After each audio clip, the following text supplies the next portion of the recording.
I've had so many people ask me, would I make a video about my journey as a medium? So here I am.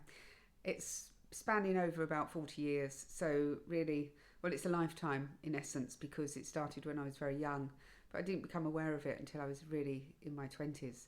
So when I was very young, I began to feel and sense that my body, just before I went to sleep, would become larger. I would sense the walls in my bedroom almost, this is going to sound really weird, but breathing in and out, I could see.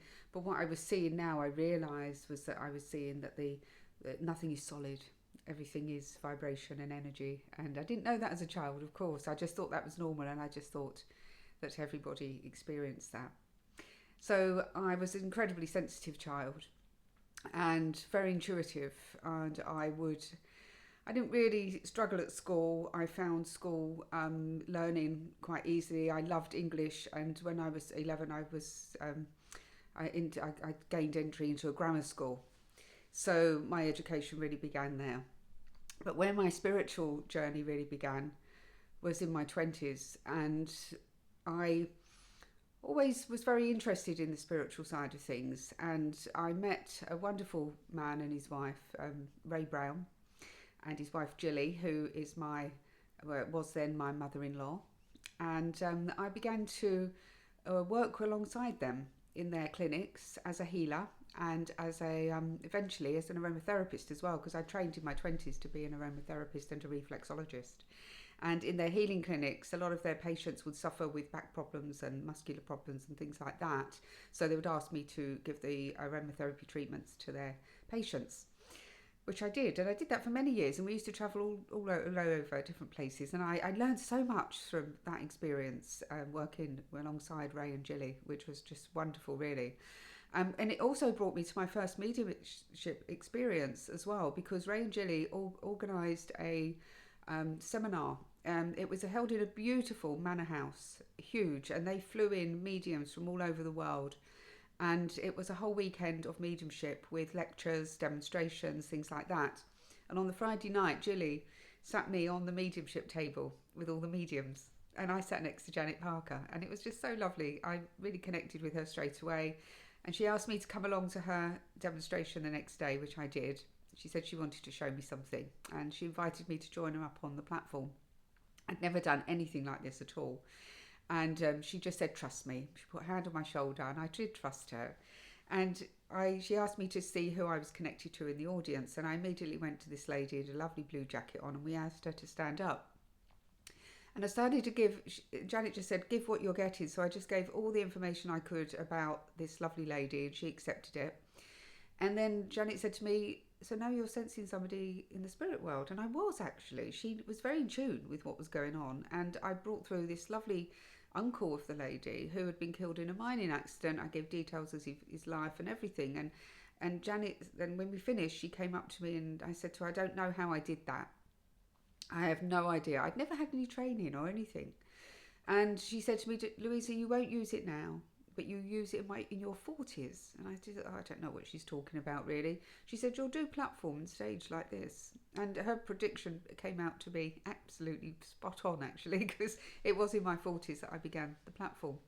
But in between that time of being in my 20s, so after that experience in my 20s, it really opened up the gateways for me because my curiosity now was really alive. I started to learn a lot about the psychic development, and I didn't really have any teachers. I didn't go to any circles or anything like that. I learned myself. I taught myself. I was very much a solitary person in that way. And eventually I left working with Ray and Jilly Brown, and the doors started to open for me.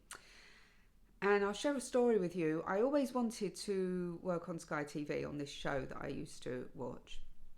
And then one day I was at the Arthur Findlay College on a lovely it was a day workshop on platform work, actually. And I went to meet my friend Rob for dinner afterwards in Bishop Stortford. And we always go to the same restaurant. But that particular day, I said, no, I fancy pizza. Let's go to Pizza Express. So that's where we went. Anyway, I'm sitting there, and across the way I could see this lovely lady, beautiful lady sitting there, and I thought, I really know that lady. Where do I know her from? It was driving me crazy. So in the end, Rob got up and went over and spoke to her, and he called me over and he said, come and meet this lady. And I met her, and she was from the show that I wanted to be on Sky TV. And she gave me, we chatted, and she said, you need to be on there, and she gave me a contact number. And the next day she said, phone in, you'll get on. Mention me, you'll get on. And I did. And it's closed doors, this show. You cannot get on there for love and money. It was a live show where you do readings, workshops, live demonstrations to a live audience on TV. And I called in the next day, and within a week I was there working on there. And I worked there for 2 years. So I had an amazing experience doing that. And then I was invited to work at Olympia, at one of the big shows there. Now, I hadn't done any platform. I hadn't done any training on platform, but the boss who I was working for said he knew about my history, and he said, would you come and do a platform demonstration for us? And before I could stop, my words just came out, and I said, yes, I'll do it. So there I was, and there was, Olympia's huge. And there was, I don't know, maybe 200 people in the audience. I was absolutely feeling sick. I felt, why have I said yes? I just wanted to run away and run out. But I had to stand up because I'd agreed to do it. So I went and stood up, and it went very well. When I went back to my chair, because I was doing readings for this particular company there, when I went back to my chair, there was gifts. People were bringing me chocolates and gifts and crystals and all sorts of things, thanking them for the demonstration. So it really encouraged me. It was terrifying, but it absolutely encouraged me to find out more and to do more with this. So you see, then I went to the Arthur Findlay College. I did some training there, and also some week courses and things like that. And then the first time I was there, I remember I was walking down a path, and I didn't know the college very well. It was my first visit, and I was guided down this path in the gardens, and I ended up at the SNU head office. And I went in, opened the door, and I was looking around. This lovely lady spoke to me, and I ended up signing up as a member. I had no intention to do that. I didn't even know about the membership.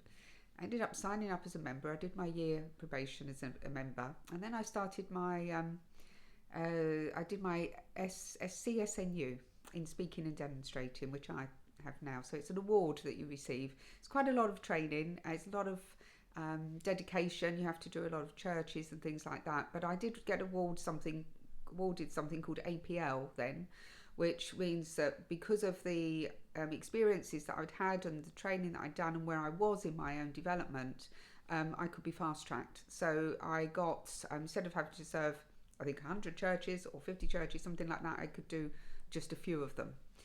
So I went frantically up and down the country, serving all these different churches. And that's how I got in with the churches, working with the churches, you see. So I had to do it for my training.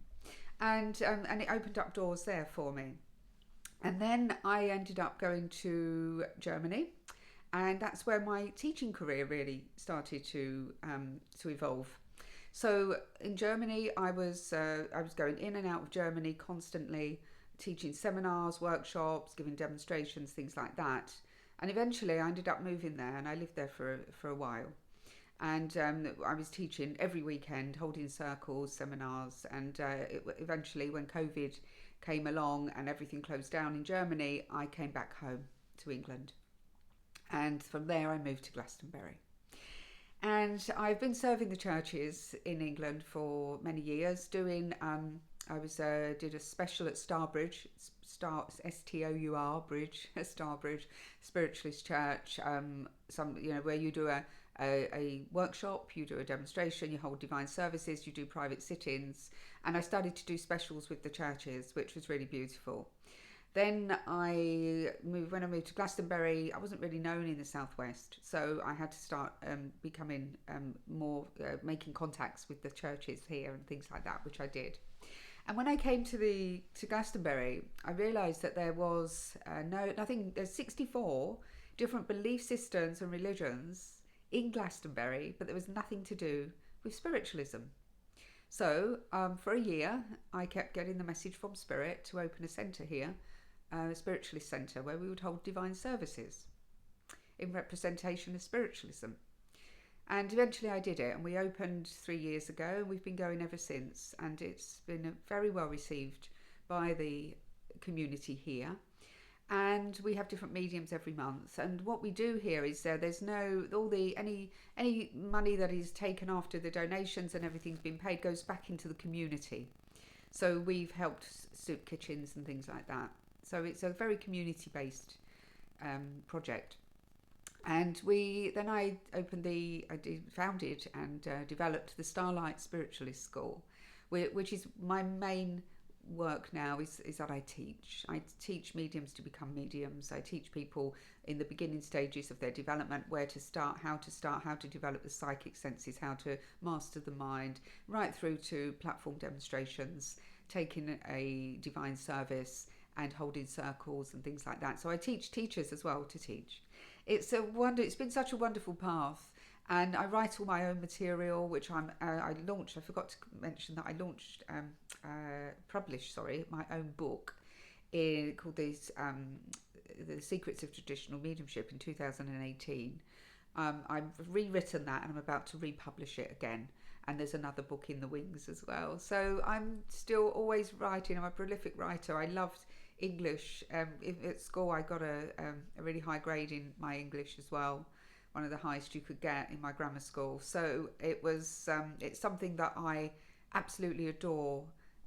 My passion now is all of it, really. I've been sitting for trance for 10 years. I have a seance room at my home, and I sit every week with two lovely ladies who sit for me. I've got a cabinet which my brother made for me. He's a carpenter. And we dedicate that room and that energy purely to the development of trance and physical if it's there. I don't know if I have physical mediumship or not. If I do, I'm sure the spirit will make that known to me at some stage. Perhaps it's just trance and I'm going to develop the trance state. I don't know. I just surrender it over to the spirit world and allow them to develop me in a way that they can. And I leave it up to them, really. So that's my own passion. The paranormal, I forgot to mention. There's so much to talk about, isn't there? I forgot to mention the paranormal. I started my paranormal journey 20 years ago. My very first investigation, interestingly, was with a team in the UK. They invited me in as a medium, and we investigated the church, which is at the back of the Arthur Findlay College. And we went in, we were invited to go in, and we went in. It was a full moon, and I had an incredible experience here. The team had set up all of their equipment inside the church, and it got to midnight, and I said, I've got to go, I have to leave at midnight. So I walked outside with a team member, and we're standing out there chatting. The full moon was just above the church, and I looked over towards the church wall at the end, and I could see this little Victorian girl running up and down outside the church. I couldn't interact with her. It was an impression. But I think where the conditions were just right, the moon was out, it was midnight, the conditions were right, for whatever reason, I was able to see her, and I nudged the person I was with, and I said to him, can you see this as well? And he saw it too. And when two people see it together, it's really confirmed. We see the same thing. It only lasted for a few seconds, and then she disappeared. And that was an incredible experience. And that's where I began my journey with the paranormal. When I went to live in Germany, I worked with the paranormal team over there. We did TV work, we did radio work, things like that. And then I came home. I now work with API, which is Avalon Paranormal Investigations. They're just outside of Glastonbury, but we do a few things together there. But my work has evolved and changed. I'm mainly with the paranormal, don't so much go into the investigation side anymore. I more do work with the rescue, with helping spirits that are trapped, want to pass on. And it's not something I've sought to find, it's just happened, it's evolved. And this is what you find in your mediumship, you see. Once you're on that path, if you just have a very open heart and an open mind to things and have that trust with your spirit team, they can bring incredible situations to you that you never believed to be possible. You know, I never believed that I would ever end up working on the TV doing what I do, but I did. I've just been also invited recently to do a week at the Arthur Findlay College in February to teach, to be assessed the potential of being a tutor there. And that's a dream that I didn't even think would occur. So you see, beautiful things can happen, wonderful things, when we really trust and have that connection. We're not just with ourselves, but with the spirit as well. The spirit world can bring, in my opinion, they are magical. They are magical, and they can bring and do bring magical experiences, and they have done throughout my life. And I'm so eternally grateful for all that I've received, the gifts that I have of mediumship, to be able to know that the spirit world is true. It's just, to me, that is everything. My life would seem so empty without it. So I wanted to share that with you today, and I'm sure I've left out things and forgotten certain things, but it's a summary of my journey as a medium, and I hope you found it interesting. And if you'd like to subscribe, to like, or to comment on anything, experiences you've had, I'd love to hear from you.